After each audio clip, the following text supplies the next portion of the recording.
Le Trésor Cinéma avec aujourd'hui au programme ce film événement sur une page d'histoire de la collaboration française. Cette histoire, c'est celle du patron de presse, Jean Luchaire, et de sa fille Corinne, qui est une star montante du cinéma d'après-guerre. C'est un film admirable, très fort, signé Xavier Giannoli et incarné à l'écran par Jean Dujardin, qui nous fait donc le plaisir d'être avec nous. Bonjour Jean Dujardin. Bonjour. Merci d'être là pour ce film, je le dis franchement, vraiment très réussi.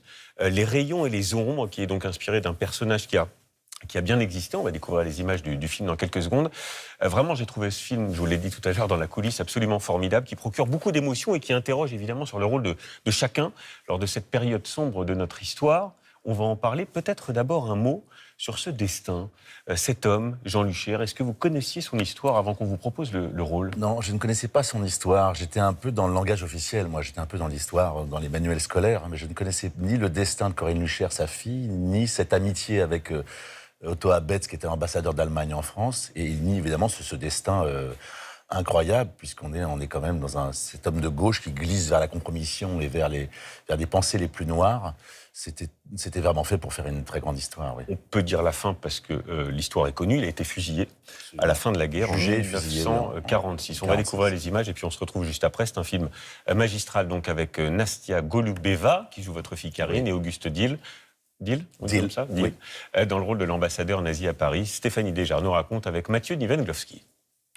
Plus jamais ça. Dans l'entre-deux-guerres, Car la guerre ne résout rien. il est militant pacifiste. Il prône le dialogue franco-allemand. L'histoire vraie d'un journaliste devenu patron de la presse française sous l'occupation. De monsieur Jean Luchaire. Jean Luchaire, arrêté à la Libération, jugé et fusillé pour collaboration. Jean Dujardin nous entraîne dans la trajectoire de cet homme, de ses renoncements jusqu'à la trahison. Je me suis engagé à laisser une chance au nouveau gouvernement de Vichy. Période d'observation du fonctionnement de la collaboration. Une des questions que pose le film, c'est qu'est-ce qu'on est prêt à abandonner de soi-même, de ses idéaux politiques de jeunesse, pour se compromettre avec la vie qui va, l'intérêt, la vanité sociale. Et les mécanismes de cette compromission, je les trouvais fascinants. Hier soir en avant-première, Jean Dujardin est celle qui joue sa fille à l'écran. Corinne Luchaire, une étoile montante du cinéma avant la guerre. Et je pense qu'elle a fait des erreurs dans une époque où ça ne pardonne pas. Et je ne dis pas qu'elle est innocente. Mais dans Prison sans barreaux, il y a une scène où elle est bouleversante. Et rien que pour cette scène-là, elle me touche. La tête sur le billon, je le répéterai, je suis innocente, innocente, innocente. Je suis innocente. Cette réplique de la vraie Corinne Luchaire, la grande histoire la démentira. Mais quand est-ce qu'on devient une collabo ?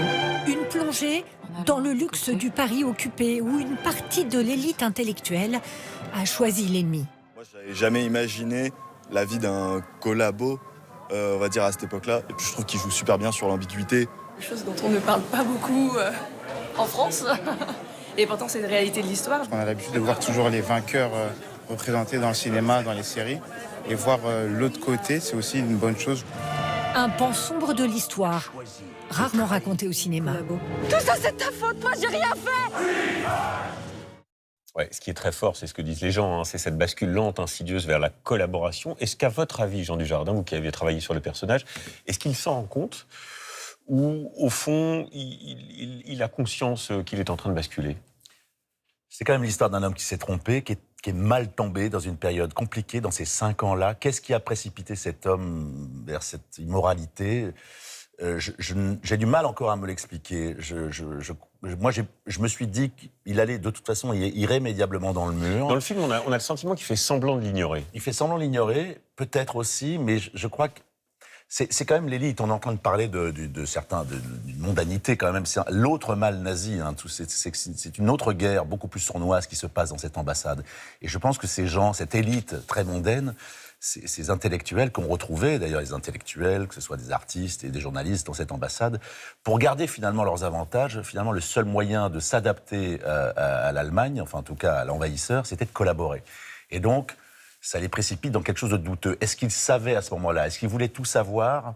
Il y a aussi la maladie, la tuberculose. Ouais. Cet homme, on lui apprend en 1936 qu'il est malade. Donc ça projette aussi d'autres choses. Peut-être que quand on connaît l'issue, on s'arrange aussi avec son destin. Comment est-ce qu'on vous a beaucoup posé la question, mais comment est-ce qu'on prépare un rôle comme ça ? Et comment on accepte un rôle comme ça, un rôle de salaud ? Est-ce qu'on dit oui tout de suite, En d'abord? ne le jugeant jamais, puisque de toute façon il a déjà été jugé, en prêtant ses émotions, et surtout c'est que c'est Xavier Giannoli qui a travaillé 7 ans sur ce projet, c'est lui qui va raconter l'histoire. Donc il est le gardien en fait. Ce qu'on fait, c'est qu'on essaie de... Il y avait ce triangle en fait qui était très intéressant, ce regard que j'avais sur ma fille, donc un rôle de père, et puis ce lien amical avec Otto Abetz, et on essaie de se dire... Alors, je préserve cette amitié, mais il y a des dommages collatéraux, évidemment c'est sa fille.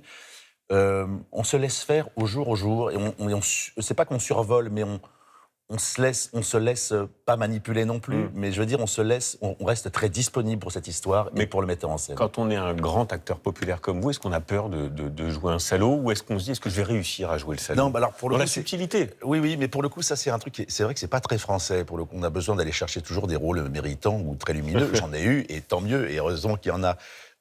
On a oublié une chose, c'est que c'est notre travail aussi d'aller chercher, de se challenger, d'aller là où ça gratte et de se faire mal avec des personnages. Et c'est vrai que Jean Luchère, ça fait mal, mais c'est important, puisque ce qui m'intéressait, une fois de plus, c'était la complexité humaine. Oui. C'est ça qui m'intéressait, les paradoxes. Qu'est-ce que vous avez appris, Jean Dujardin, sur cette époque-là?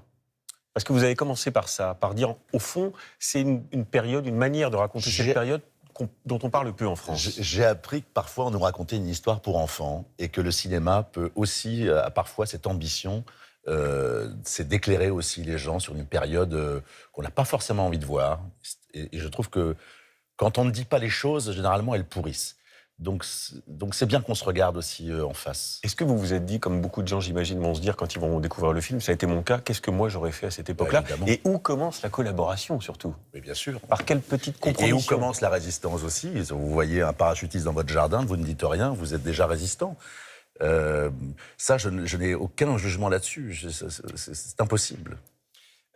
Vous parliez du réalisateur Xavier Giannoli, qui est vraiment habité par ce film, hein, quand il en parle. Il a dit aussi, j'ai fait ce film pour rappeler de quoi la France est capable.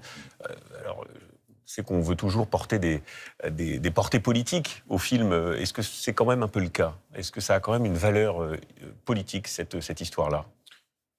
Oui, enfin, je pense que les gens feront les courses, à mon avis, en regardant le film. Vous dites comme sûr ça, feront les courses. Oui, je pense qu'ils feront. Non, mais ils iront piocher forcément des choses. Il y a forcément de l'écho, et puis on est entre deux tours. Alors évidemment, il n'y a pas question de faire aucune récupération ni rien. Le film ne raconte que ces faits-là.